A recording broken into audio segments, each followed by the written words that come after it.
Welcome back mga kababayan sa Tagalog Crime Stories, kung saan ibinabahagi ko ang aking obsession sa true crimes at isinasalaysay ko ito sa Tagalog.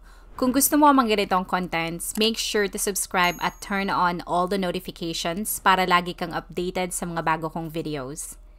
Kung gusto mo naman na suportahan ang aking channel sa ibang paraan, you may do so by checking these options.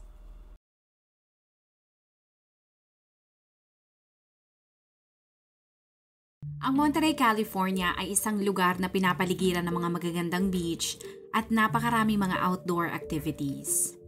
Ito ay 2 oras lamang ang layo mula sa San Francisco.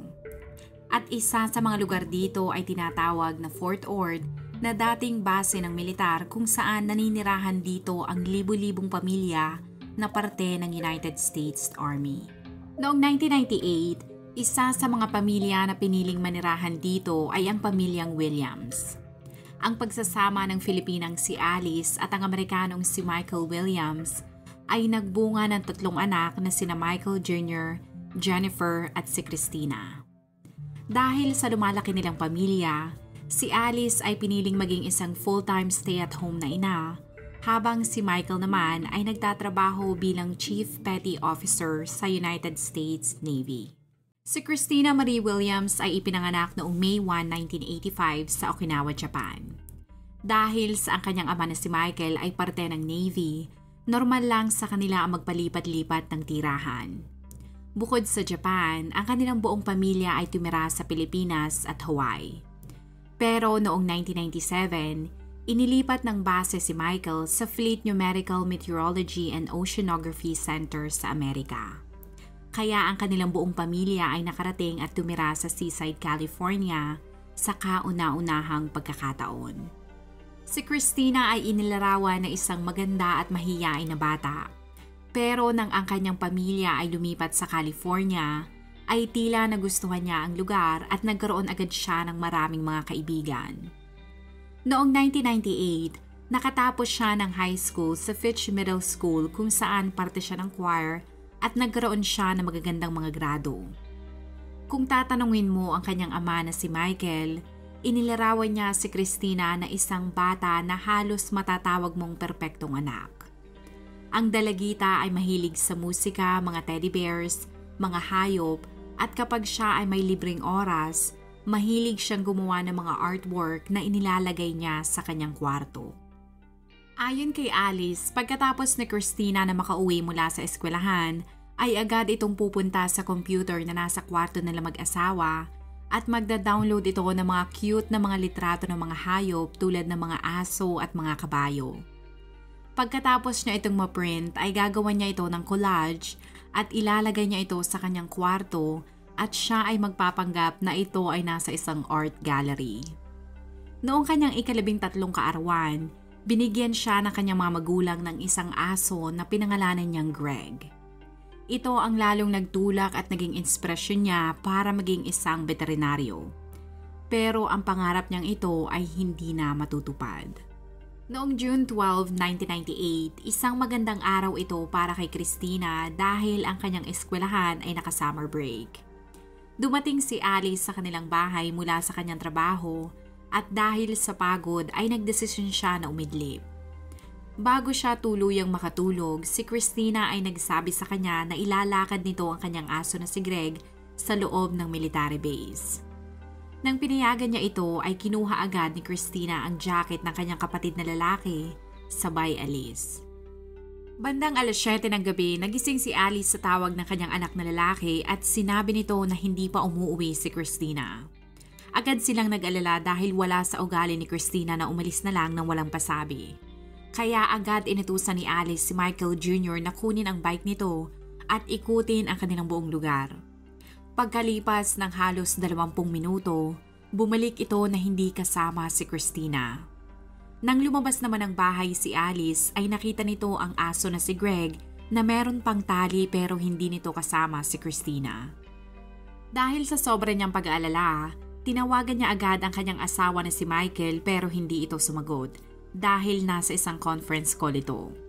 Makalipas ang mahigit kumulang na 1 oras, dumating ito sa kanilang bahay at nang malaman niya ang nangyari, ay hindi siya nagsayang ng oras at bumiyahe siya kaagad sa pinakamalapit na police station. Agad rumisponde ang mga kapulisan sa base at nagtanong agad sa mga tao. Ang bawat sulok ng base ay ginalugad nila pero hindi nila nakita ang dalaga. Kahit gumabi na ay hindi tumigil ang mga otoridad sa paghahanap, pero makalipas ang 24 na oras ay nadismaya ang pamilya ni Christina dahil hindi siya nakita. Para sa agarang ikalulutas na nangyari kay Christina, humingi ng tulong ang lokal na kapulisan sa FBI. Dahil sa lakas ng impluwensya, manpower at teknolohiya mula sa FBI, hindi sila nagsayang ng oras at sa pagtutulungan ng 100 ahente mula sa ahensya, mga daang-daang volunteers, ginalugad nila ang bawat sulok ng base. Pero sa loob ng 3 araw na investigasyon, ay hindi sila makahanap kahit isang clue tungkol sa pagkawala ni Christina. At sa pagdaan ng mga araw, ang kanyang pamilya ay nawawalan na ng pag-asa. Gamit ang mga K9 units, nadiskubre nila na ang huling lokasyon ni Christina ay sa gitna ng isang kalsada. Kaya ang teorya ng mga investigador ay nakitnap ito ng isang tao na may sasakyan. Ang mga sikat na artista at mga tao ay nakiusap at humingi ng tulong sa publiko. On June 12th, Christina Williams was abducted while walking her dog in Monterey County, California. This child was abducted. She's 13 years old. I'm sure everybody out there can totally sympathize with the grief that Christina's family is going through. Nakakalap ang pamilya ni Christina ng pera upang makapagbigay ng pabuya kung sino man ang makakapagbigay ng impormasyon na makakatulong upang mahanap ito. Sa patuloy na investigasyon, lumutang ang mga tao na nagsasabi na di umano'y nakakita sila ng mga kahinahinalang lalaki. Isa sa kanila ay ang asawa ng isang Navy officer. Ayon sa kanyang pahayag, habang siya ay nagja-jogging sa loob ng base, isang sasakyan ang tumigil at 2 lalaki ang sumigaw sa kanya na siya ay matanda na para mag-jogging sabay alis ng mga ito. Hindi niya nakuha ang plate number ng sasakyan, pero inilarawan niya ang mukha ng mga 2 lalaki na nakatulong para makapaglabas ang FBI ng composite drawings ng mga ito. Isa pang tip ang natanggap ng FBI na di umano'y nakakita sila ng isang takot na dalagita sa loob ng isang sedan na sasakyan. Ilang daang oras ang ginugol ng mga investigador para mahanap ang sasakyan, pero hindi sila nagtagumpay dahil hindi pa rin nahahanap si Christina.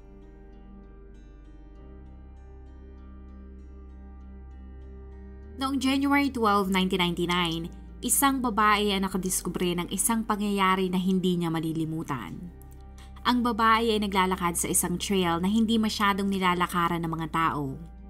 Habang naglalakad ay napansin niya ang isang kulay asul na tela. Dahil sa hindi normal, lumapit siya sa tela at dito niya napansin ang tila mga buto. Sa kanyang kutob na hindi ito buto ng isang hayop, agad niyang kinontak ang mga kapulisan. Nang dumating ang mga kapulisan, nakita nila ang mga buto katabi ng puno. Napansin nila na ito ay tinabunan at tinakpan ng mga sangay ng puno para maitago ang bangkay. Dahil sa tagal, ang kanilang nakita ay kalansay at mga buton lamang. Ang mga investigador ay malakas ang kutob na ito ay si Christina dahil sa mga gamit na nakita tulad ng parehong kulay ng pantalon, kulay ng damit, jacket at kanyang tsinelas. Agad nilang ipinadala sa isang laboratory ang mga sample na nakuha nila at gamit ang dental records, nakumpirma nila na ang bangkay nga na nakita ay sa nawawalang dalaga. Pagkatapos personal na maihatid ang masamang balita sa pamilya ni Christina, nagkaroon ng press conference ang FBI. Dahil sa estado ng bangkay, hindi malinaw sa medical examiner kung ano ang saktong ikinamatay ng dalaga. Ang anthropologist naman na tumingin sa mga buto ni Christina ay sinabi na base sa kanyang pagsusuri ay pinatay ang dalaga sa pamamagitan ng pagsakal dito. Ang pagkadiskubre sa katawan ni Christina ay hindi naman nakatulong sa FBI dahil wala silang nakuhang DNA ng suspect. Dahil sa nangyari kay Christina, ang mga pamilya na naninirahan sa loob ng base ng militar ay nabalot ng takot lalo na ang mga magulang dahil natatakot sila na baka ang kanilang mga anak na ang susunod na dukutin at patayin ng sospek. Ang mga magulang ay hindi hinahayaan ang kanilang mga anak na maglaro sa labas ng kanilang bahay na mag-isa. Habang gumugulong ang investigasyon, si Alice ay nagtrabaho bilang hotel housekeeper upang malibang at hindi niya gaanong isipin ang nangyari sa kanyang anak. Ang Behavioral Department sa FBI ay bumuo ng isang profile upang makatulong sa kaso. Base sa kanilang profiling na ginawa, para sa kanila ang military base sa Fort Ord ay isang komplikadong lugar. Kaya kung sino man ang gumawa nito kay Christina, ay alam ang pasikot-sikot sa base kaya naniniwala sila na ang taong kanilang hinahanap ay naninirahan lang din sa loob ng base. Pero dahil sa walang mga bagong tips o lead, sa pangalawang pagkakataon ay natatakot ang pamilya ni Christina na hindi uusad ang investigasyon. Hanggang isang tawag ang natanggap ng FBI na maaaring makatulong sa kaso. Ang hindi nagpakilalang tao ay sinabi na dapat kausapin ng FBI ang babaeng nagngangalang Linda Silvers. Agad nilang kinontak ito at ayon sa salaysay ni Linda, ang kanyang dating nobyo na si Charles Holyfield ay alam ang bawat pasikot-sikot ng base, lalong-lalo na ang lugar kung saan nakita ang labi ni Christina.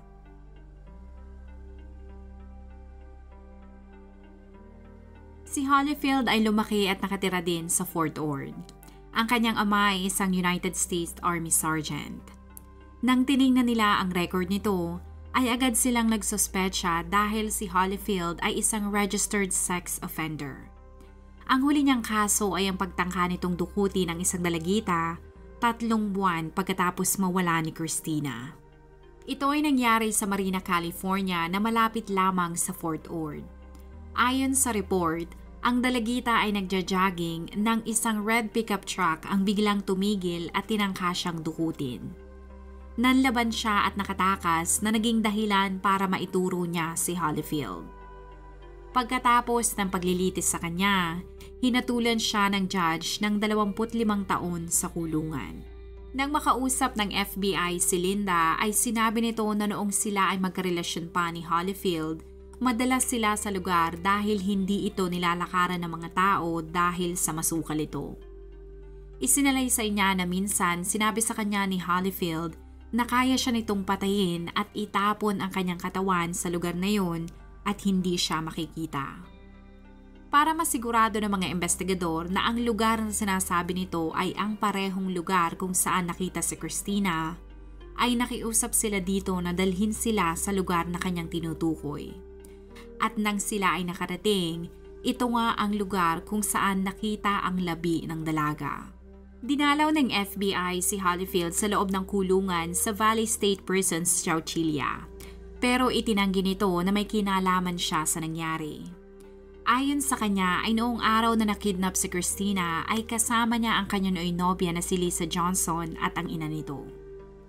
At para malaman kung totoo ba ang alibay nito, ay pinuntahan ng FBI si Lisa at kinumpirma nga nito na kasama nila si Holyfield. Pero para sa FBI agent na nag-interview sa mga ito, ay malakas ang pakiramdam niya na nagsisinungaling ang mga ito. Kahit malakas ang kutob niya na nagsisinungaling ang mga ito, ay hindi ito sapat para kasuhan si Holyfield. Maging ang prosecutor ay sinabihan din ng FBI na napakaliit ng tsansa na manalo sila sa kaso gamit lamang ang mga circumstantial evidences.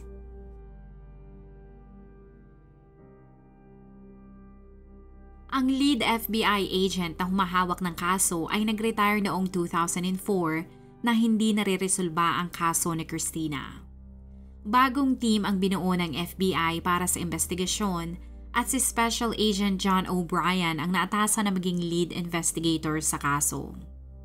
Katulad ng unang investigasyon, kahit binisita nila ang mga ebidensya na nakalap, wala pa rin silang nakitang physical evidence na magsasangkot kay Holyfield.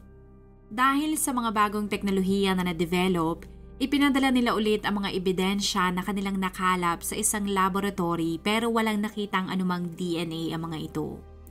Pero hindi sumuko si Special Agent John O'Brien.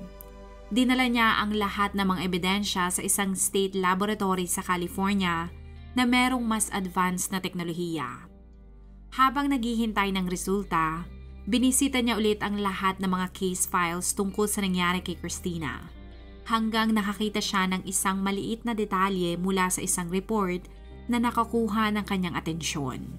Sa isang article ay napansin niya na kahit sa maraming taon na pinaghihinalaan ng mga otoridad si Holyfield, ay hindi ito nagpapa-interview sa mga reporters upang ipagtanggol ang kanyang sarili.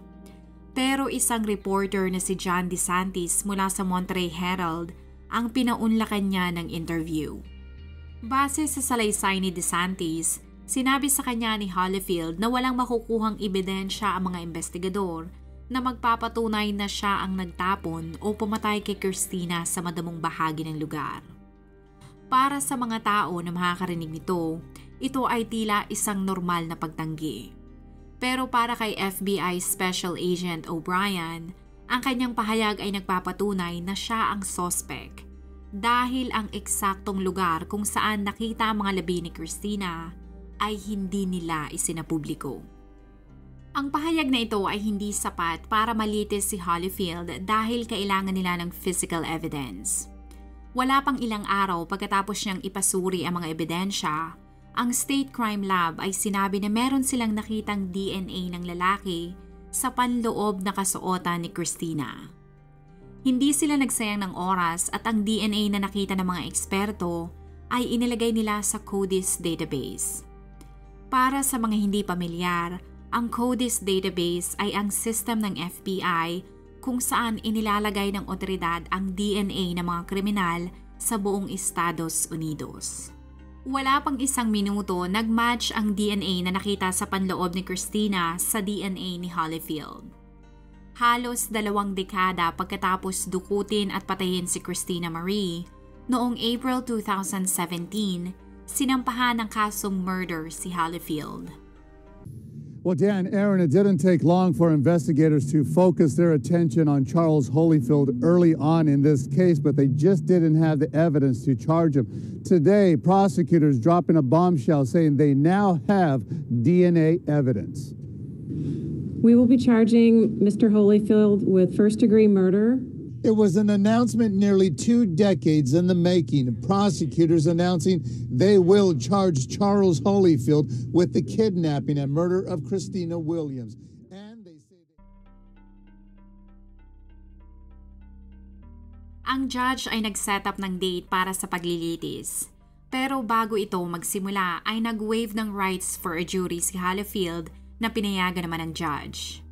Ginawa ito ni Holyfield para maiwasan na mabigyan siya ng death penalty. Bago pumayag ang prosekusyon, kinonsulta muna nila ang pamilya ni Christina. Pumayag ang mga magulang ng dalaga dahil gusto na nilang magkaroon ng closure sa halos 2 dekada nilang paghahanap ng hustisya para sa kanilang anak. Dahil sa ginawa ni Holyfield, walang mga jury sa paglilitis dahil ang judge lamang ang makikinig at magdidesisyon kung siya ay guilty o hindi. Sa pag-waive din niya ng rights for a jury, mawawalan din siya ng karapatan na makapag-appeal o kaya kahit writs. Ibig sabihin, kung siya ay mapatunayang guilty, ito na ang final judgment at hindi na siya makakapag-appeal. Noong March 2020, nagsimula ang paglilitis at kahit walang jury, ang pamilya ni Christina ay nasa loob ng korte araw-araw. Sa paglilitis ay inilarawan si Holyfield ng prosekusyon bilang isang halimaw na meron ng 2 record ng pag-atake, pananakal at panggagahasa sa mga dalagita na nangyari sa pagitan ng mga taong 1979 hanggang 1983. Ang 2 biktima ay matapang na tumayo sa witness stand at ibinahagi ang kanilang mga karanasan sa kamay ni Holyfield. Ang mga susunod na sasabihin ko ay maaaring maselan para sa iba, kaya proceed with caution. Ayon sa salaysay ni Denise, siya ay 18 taong gulang lamang nang nangyari ang paggagahasa sa kanya noong 1979. Sinabi niya na siya ay nagdesisyon na maglakad sa isang trail na normal na ginagamit ng mga taong mahilig magbike. Nang hindi pa siya nakakalayo, ay bigla na lamang may lumundag mula sa kanyang likod at itinulak siya.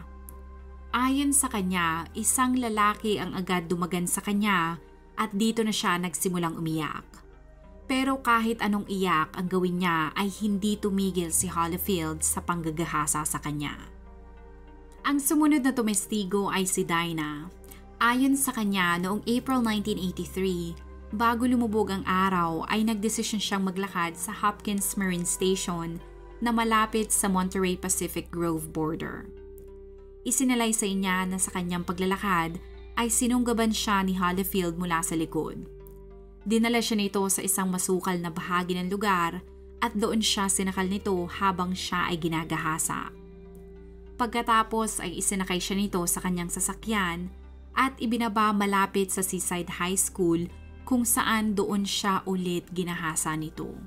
Para sa prosekusyon, ang nangyari noong araw na naglalakad si Christina kasama ang kanyang asong si Greg ay tumigil ang sasakyan ni Holyfield at itinutok nito ang baril sa dalaga para mapilitan itong pumasok sa sasakyan. Pagkatapos ay dinala ito ni Holyfield sa liblib at masukal na lugar at doon niya ito ginahasa at kalaunang pinatay. Pagkatapos ng 10 araw na bench trial, ang 59 na taong gulang na si Holyfield ay hinatulang guilty sa pagpatay at panggagahasa kay Christina. Siya ay hinatulan ng habang buhay na pagkakakulong at hindi siya mabibigyan ng parol. Pagkatapos basahin ng judge ang hatol, tinanong nito si Holyfield kung gusto niya magsalita pero umiling lamang ito sabay sabi ng no.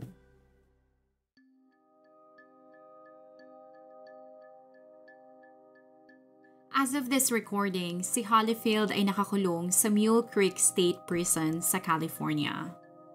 Pagkatapos ng nangyari kay Christina, ang kanyang buong pamilya ay lumipat sa Florida. Hindi katulad ng ibang mag-asawa na naghihiwalay pagkatapos nilang mamatayan ng anak, ang pagsasama ni Michael at Alice ay nananatiling matatag kahit sa bigat na kanilang pinagdaanan. Noong 2017, kung kailan sinampahan ng kaso si Holyfield, ang pamilya ni Christina ay nililibot ang buong Amerika gamit ang RV upang makakalap ng pera para makatulong sa foundation na The Missing Children's Fund.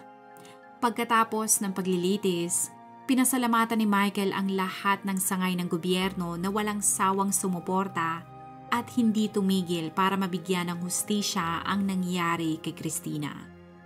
Ang bayan ng Marina sa California ay naglagay ng isang palatandaan para ipakita ang kanilang suporta sa pamilya ng dalaga at para na rin maalala ng publiko ang nangyari kay Christina. Ito ay nakatayo sa 15520 Imjin Road na malapit sa Preston Park. Today, she is still remembered on this spot, including this plaque. It reads, "A gift from God, Christina will always be remembered as a loving daughter to her parents and a compassionate sister to our community. May each of us do everything possible to prevent this from happening to any of our children ever again." Kung ikaw ay nakinig hanggang sa dulo ng video na ito, maraming salamat sa panonood sa episode na ito. Please consider leaving a comment or i-like ang video na ito. At kung may kaso ka na gusto mong i-cover ko, please let me know. Magandang araw sa iyo, kabayan.